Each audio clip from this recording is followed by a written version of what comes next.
Hello students, कैसे हैं आप सभी। Welcome to the learn concept. और पिछले वाला लेक्चर हमारा बहुत ही अच्छा रहा था। हमने अननोन्स फाइंड करने सीखे थे और मैंने आपको कुछ दो क्वेश्चंस दिए थे। मैंने कहा था कि ये लेवल्ड प्रॉब्लम्स हैं और अगले लेक्चर में हम इन पे बात करेंगे। तो हाँ, वो अच्छी घड़ी, वो शुभ घड़ी आ गई है।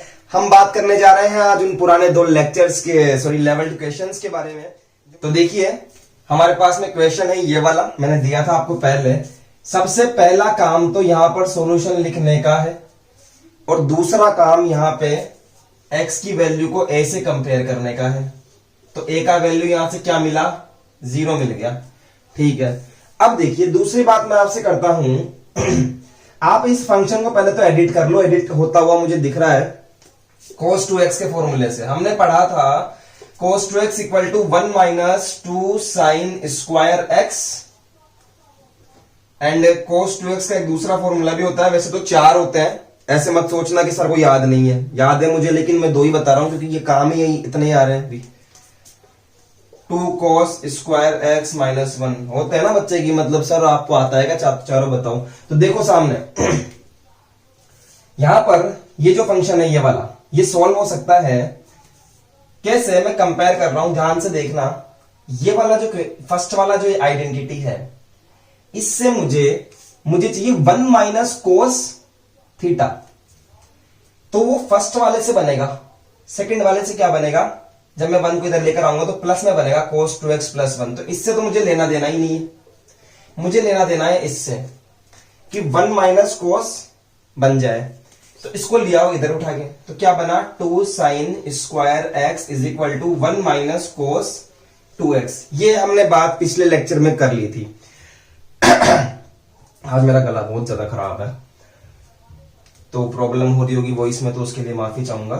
बट आई थिंक आपको समझ में आ रहा है। देखिए 2 sine square x 1 minus cos 2x। दिमाग लगाइए, जब यहां पर कोस 2x है मतलब थीटा x का डबल है, तब यहां पर सिंगल x है। तो क्या मैं ऐसे बोल सकता हूं क्या कि सर जब यहां पर x होगा तो यहां पर x बाई 2 होगा। उधर का आधा लेना है सर, इधर समझ रहे हो। अगर मैंने कभी इधर x बाई 2 ले लिया ना, cos x बाई 2, तो यहां पर आप x बाई 4 लेंगे। ये चीज आप सीखो। वैसे 11th क्लास में आपने सीखी होगी, नहीं सीखी है तो मैंने बता दी ये बात। ठीक है, तो सर इसका क्या काम, इसका काम यह है कि हमें चाहिए cx, कि जब मैं इस क्वांटिटी को cx से रिप्लेस कर दूं तो उधर इधर की तरफ cx का आधा आ जाएगा। जब मैं इस क्वांटिटी को cx से रिप्लेस करूंगा तो यहां पर इस तरफ, क्योंकि आधा है इस तरफ इसका, तो इधर क्या आ जाएगा, cx का आधा। तो cx बाय 2, समझे बात को, cx बाय 2।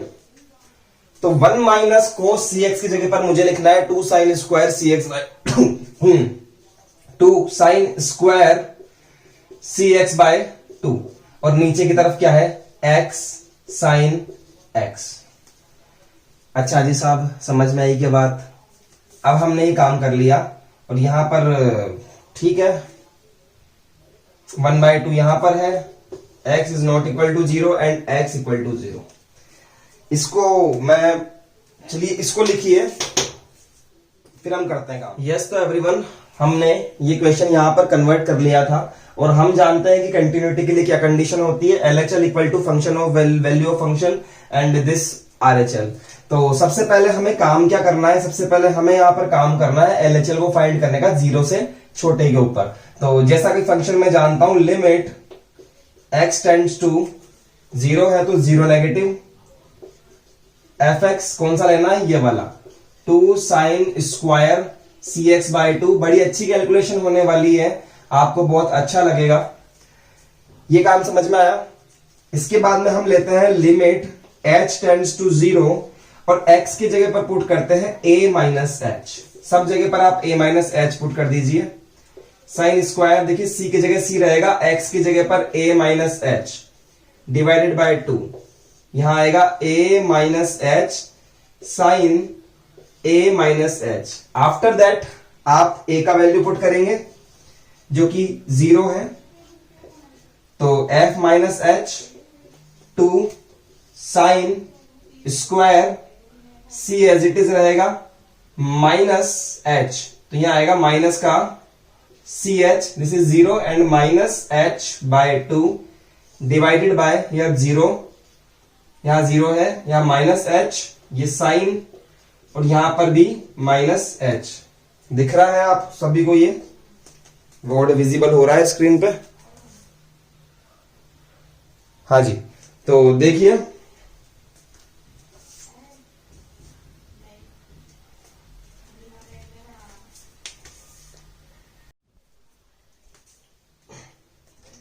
यहां तक हम पहुंच गए हैं।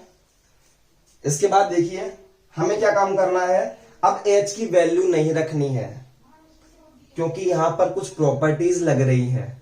देखिए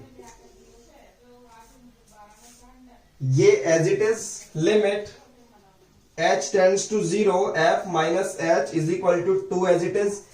देखिए ये स्क्वायर में है तो क्या मैं इसको अलग अलग लिख लूं, sine minus c h by 2 and dot sine minus c h by 2, अलग अलग लिख लिया। डिवाइड में आता है क्या, देखिए माइनस यहां से बाहर आ जाएगा और इससे मल्टीप्लाई हो जाएगा, तो यहां बचेगा h साइन h। इतनी बात समझ में आती है? इसके थीटा में से ये माइनस बाहर आ जाएगा और इसके थीटा में से ये माइनस बाहर आ जाएगा, तो ये प्लस में हो जाएगी क्वांटिटी। ये बात भी आपके समझ में आ जाएगी। तो देखिए sine this minus h is equal to 2, plus हो गया वो माइनस बाहर आके, sine c h by 2 dot sine c h by 2 divided by h sine h as it is. यहां तक बात समझ में आती है? इसके बाद देखिए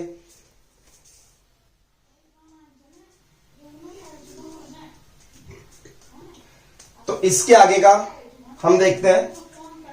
ध्यान से देखिएगा मैं क्या कर रहा हूं, बड़ा अच्छा लगेगा आपको करते हुए। मैं सिखा रहा हूं आपको, sine h tends to 0 f minus h, यहां पर मुझे दिया हुआ है 2 sine c h by 2 dot sine c h by 2, ठीक है। नीचे की तरफ है h साइन h। देखिए क्या कर रहा हूं, साइन का थीटा क्या है, सी एच बाय 2, तो यहां पर लिखो सी एच बाय 2।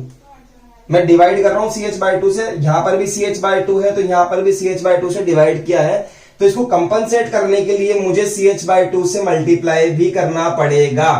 ये सी एच बाय 2 से डिवाइड किया, मल्टीप्लाई किया, डिवाइड किया, मल्टीप्लाई किया। क्यों किया ऐसा, क्योंकि सर ये वाली प्रॉपर्टी लग जाएगी, sine theta by theta is equal to 1। समझ में आई बात? ये प्रॉपर्टी कब लगती है, जब थीटा टेंड्स टू 0 हो और थीटा को वहां पर रखने पर 0 हो जाए और ये भी क्या 0 हो जाए। तो ये प्रॉपर्टी हमें याद है और इस प्रॉपर्टी को हमने जैसे यहां पर अज्यूम करके लगाया और ये भी 1 हो गया और ये भी 1 हो चुका है। इसके बाद देखिए तो सर क्या हम नीचे भी ऐसा काम कर सकते हैं? मैं कहूंगा बिल्कुल आप ऐसे काम कर सकते हैं। ये तो 1 हो गया, 2 बचा, यहां बचे c h by 2 multiply by c h by 2, और इन सबके नीचे क्या है, h साइन h। आप यहां पर h से मल्टीप्लाई करो और h से डिवाइड करो, और ये वाला भी क्या हो गया 1 हो गया, तो यहां बन गया h स्क्वायर। इसके बाद आप देखिए यहां पे, इसके बाद आप देखिए यहां पे,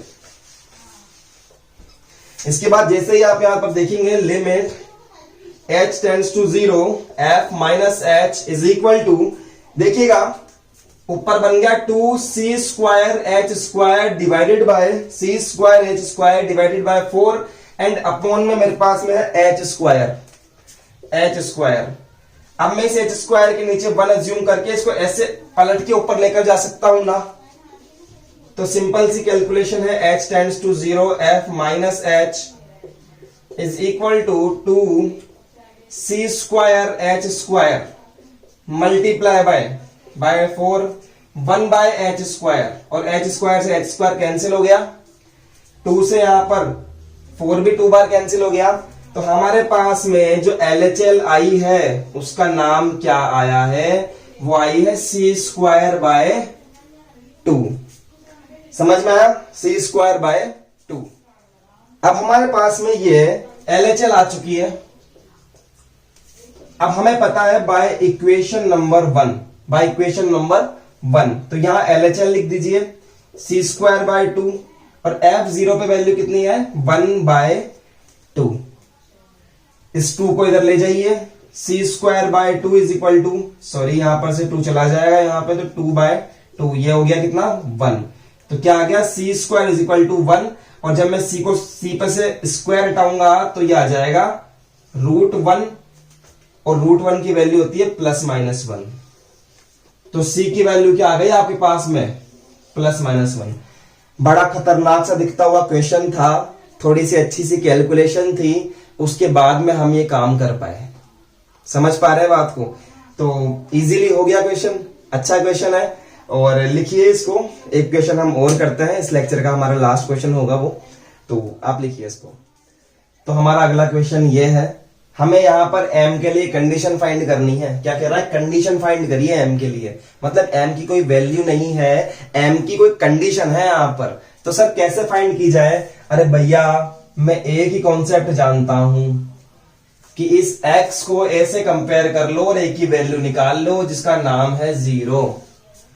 और उसके बाद में हमें पता है कि for continuous function LHL equal to function की वैल्यू एट a और RHL, ये आपने सीखी है। This is equation number 1। और उसके बाद में शुरू हो जाओ LHL निकालने के लिए। चलो निकालते हैं। Limit x tends to 0 minus, function कौन सा लेना है? मुझे फंक्शन लेना है x की power m sign 1/x। Sorry यहां पर h नहीं है, x है।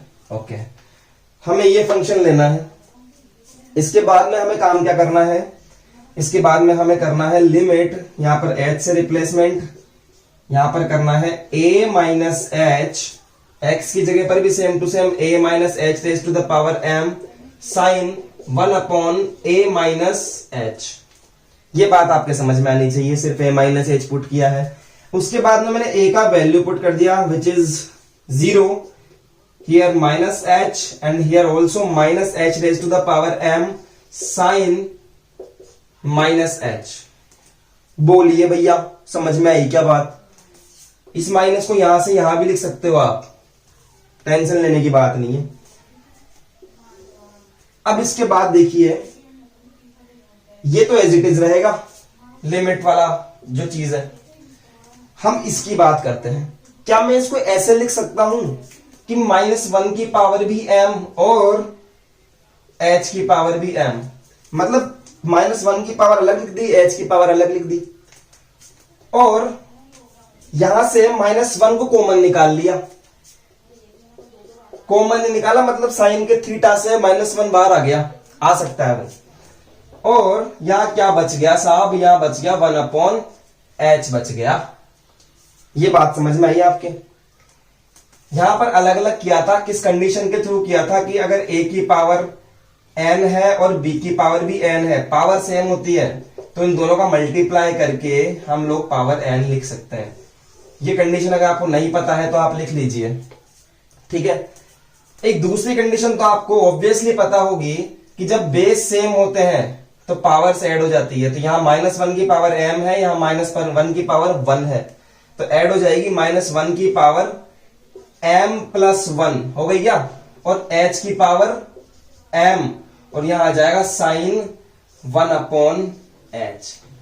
अब कई बच्चे दिमाग लगाएंगे अपना कि सर यहां पर 1/h से डिवाइड और 1/h से मल्टीप्लाई करने पर ये वाली क्वांटिटी 1 हो गई। लगाओगे ना दिमाग, मुझे पता है लगाओगे, लेकिन मैं कहूंगा ऐसा काम नहीं करना है, ऐसा काम नहीं होगा। यहां पे कारण देता हूं उस चीज का, इसको लिख लिया होगा, आई होप आपने। देखिए यहां पर आपको ये काम नहीं करना है, उसके बारे में मैं पहले भी आपको डिस्कस कर चुका हूं पिछले प्रीवियस लेक्चर में डिस्कस कर चुका हूं कि जो कंडीशन होती है limit x theta tends to 0, ये साइन थीटा के लिए ही एप्लीकेबल है। लेकिन अगर यहां पर थीटा तो यहां पर आ जाए और यहां आ जाए साइन 1/θ और नीचे भी आ जाए 1/θ, तो ये एप्लीकेबल नहीं है 1 के लिए, क्योंकि फर्स्ट वाली कंडीशन में जब यहां पर लिमिट टेंड्स टू 0 है तो यहां पर भी 0 बनना चाहिए और यहां पर भी 0 बनना चाहिए। इट मींस जहां पर आप थीटा का वैल्यू पुट कर रहे हो ना, वहां भी 0 बनेगा और वहां भी 0 बनेगा, दोनों जगह पर आपका 0 बनेगा, तभी जाकर वहां 1 होगा। लेकिन जैसे ही यहां पर थीटा की वैल्यू आप 0 पुट करते हो तो यहां पर साइन 0 1/0 बनेगा, यहां पर भी 1/0 बनेगा। तो क्या कंडीशन बन गई है, इस जगह पर तो बन गया साइन का इनफाइनाइट और नीचे भी बन गया इनफाइनाइट। तो इसलिए यहां पर ये कंडीशन एप्लीकेबल नहीं होती है, समझ गए। 1 वाली कंडीशन एप्लीकेबल नहीं है। बहुत से बच्चों को नहीं पता इस बारे में, मैं बता देता हूं इस बारे में। तो यहां पर आप ये काम क्या करोगे, नहीं करोगे और इतना नहीं सोचोगे। सवाल समाप्त होने वाला है। m+1, यहां h की वैल्यू क्या आई, m आई, और अब मैं क्या कर रहा हूं, अब मैं h की वैल्यू रख देता हूं। तो यहां हुआ 0, यहां हुआ साइन इनफाइनाइट, समझ रहे हो। साइन इनफाइनाइट जब होता है तो इसकी वैल्यू होती है -1 से 1 के बीच में।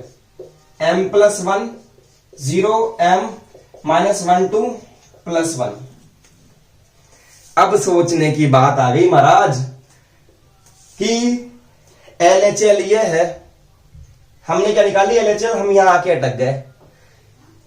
ये बोल रहा है कि find the condition for m such that fx is continuous. Continuous के लिए क्या कंडीशन होती है कि जो हम LHL निकाल रहे हैं वो और फंक्शन की जो वैल्यू है वो दोनों इक्वल होनी चाहिए। फंक्शन की वैल्यू क्या है, 0, और LHL हम निकाल रहे हैं तो इसकी वैल्यू भी क्या आनी चाहिए, 0 आनी चाहिए। तो अब हमें इसकी वैल्यू 0 लानी है। क्या लानी है, 0 लानी है। तो 0 कैसे आएगा, ये तो -1 है, तो इससे तो 0 नहीं बन सकता। यहां देखो, क्या इससे 0 बन सकता है, लेकिन ये 0 डिपेंड कर रहा है m पे। m की जगह ऐसा क्या रखा जाए कि ये 0 बन जाए, जिससे क्या है कि पूरी की पूरी क्वांटिटी को 0 कर देगा। तो अगर m की जगह मैंने 0 पुट कर दिया, m की जगह मैंने 0 पुट कर दिया, तो किसी की भी पावर 0 नहीं होती है, किसी की भी पावर 0 1 होती है। क्या कह रहा हूं मैं कि अगर मैं किसी की पावर 0 है तो हमेशा वो 1 होगी, वो 0 नहीं होगी। तो यहां पर मैं 0 तो पुट कर ही नहीं सकता, तो क्या पुट कर सकता हूं, 0 से बड़ा कुछ भी पुट कर दो, 0 से बड़ा कुछ भी पुट कर दो, 0 की पावर कुछ भी हो, 0 के अलावा 0 की पावर कुछ भी हो वो 0 ही होता है। तो यहां पर मैं m 0 से बड़ा पुट करूंगा, तब जाके ये 0 बन जाएगा और ये 0 इस पूरे को ले डूबेगा, 0 बन जाएगा। तो m के लिए कंडीशन आ गई कि m क्या है, 0 से बड़ा होना चाहिए। आई होप आपके समझ में आया होगा, कॉन्सेप्ट नहीं आया होगा तो वापस से वीडियो को देख लो, आई होप समझ में आएगा, उम्मीद है आपसे। तो ये कंसेप्ट हमारा यहां पर क्लियर होता है। इसमें अननोन हमने फाइंड करने सीखे हैं और कंडीशन भी आपको मैंने सिखा दी है। मैं कुछ क्वेश्चंस आपको दिखाना चाहूंगा, देखिएगा। देखिए इस पेज में आपको दिखेंगे, ये देखिए, ये रहा, ये रहा, ये रहा, देखिए कितने सारे क्वेश्चन रहे हैं आपके सामने। ये वाला क्वेश्चन भी देखिए के पे बेस्ड है, और ये सब क्वेश्चन देखिए एनसीईआरटी का है, ये सीबीएसई में पूछा हुआ क्वेश्चन है। ये वाला भी देखिए, ये वाला भी सीबीएसई में पूछा हुआ क्वेश्चन है। और इसके अलावा मेरे पास में देखिए ये भी सीबीएसई में पूछा हुआ क्वेश्चन है। देखिए अननोन वाला मैंने कहा था आपसे, ये भी अननोन का सीबीएसई में पूछा हुआ क्वेश्चन है। और नीचे आता हूं, ये एनसीईआरटी का क्वेश्चन है, इसमें भी देखिए के अननोन है। और आगे देखिए, आप क्वेश्चन को नोट कर लीजिए। आप, मैं आपको सारे क्वेश्चन दिखा रहा हूं मैं, आप इनसे क्या है कि करेंगे इनको तो आपकी प्रैक्टिस बहुत अच्छी होगी। कम से कम प्रीवियस ईयर के तो आप कर लीजिए। देखिए ये वाला रहा, ये देखिए, मतलब अननोन्स पे ही क्वेश्चन पूछता है बोर्ड। ये देखिए पंजाब स्टेट बोर्ड में पूछा गया है, वहां पर भी अननोन है। आई होप आपको स्क्रीन पे नजर आ रहे होंगे। तो ये कुछ क्वेश्चंस थे स्टूडेंट्स जो मैंने आपको दिखाए। आप वीडियो को पॉज कर करके उनको लिख लो, उनको सॉल्व करो। जितनी अच्छी प्रैक्टिस होगी ना, क्वेश्चन नहीं छूटेगा आपका। और बोर्ड में क्या, अच्छे कंपटीशन एग्जाम्स में भी इस पे बेस्ड क्वेश्चन पूछा जाता है, जेई में ही पूछा जाता है। और हमने बहुत अच्छा लेवल आपको बता दिया है यहाँ पे। अगले लेक्चर में मिलते हैं और उसमें हम बात करेंगे आपसे कंटिन्यूटी इन इंटरवल। अभी तक हम सिर्फ पॉइंट पे बात कर रहे थे, अब हम बात करेंगे एक इंटरवल पे, ठीक है। तो आज के लिए इतना ही students, thank you so much, all the best.